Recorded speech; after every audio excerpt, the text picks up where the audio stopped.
এটা কোনো লজ্জার বিষয় না।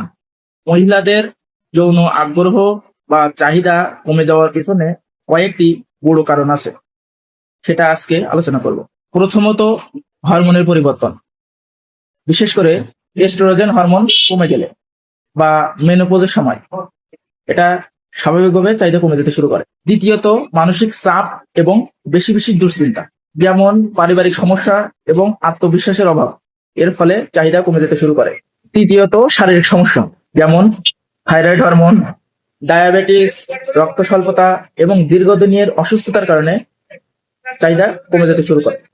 চতুর্থ হলো সম্পর্কের দূরত্ব, যেমন স্বামী স্ত্রীর ভেতরে মানসিক দূরত্ব বেড়ে যাওয়া, যার ফলে চাহিদা কমে যেতে শুরু করে।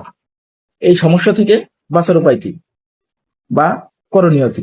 প্রথমত, প্রতিদিন হালকা হাঁটাচলা করা, যেমন 30 মিনিট বা হালকা ব্যায়াম করা।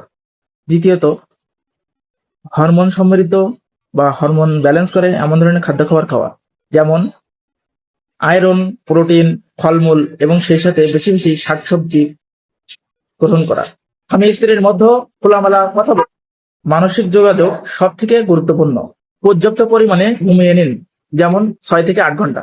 এই ধরনের সমস্যা যদি দীর্ঘদিন যাবৎ হয়ে থাকে, তাহলে অবশ্যই একজন বিশেষজ্ঞ ডাক্তারের পরামর্শ নিন।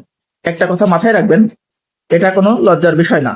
এটা মানুষের শরীরের স্বাভাবিক পরিবর্তনও হতে পারে। সঠিক যত্ন এবং বোঝাপড়া থাকলে সম্পর্ক আবারও আগের মতো হতে পারে। ধন্যবাদ সকলকে। দেখা হবে আগামী ভিডিওতে। আমার এই ভিডিও যদি ভালো লেগে থাকে অবশ্যই লাইক, কমেন্ট, শেয়ার এবং সেই সাথে আমাকে সাপোর্ট করবেন। ধন্যবাদ সকলকে। আসসালামু আলাইকুম।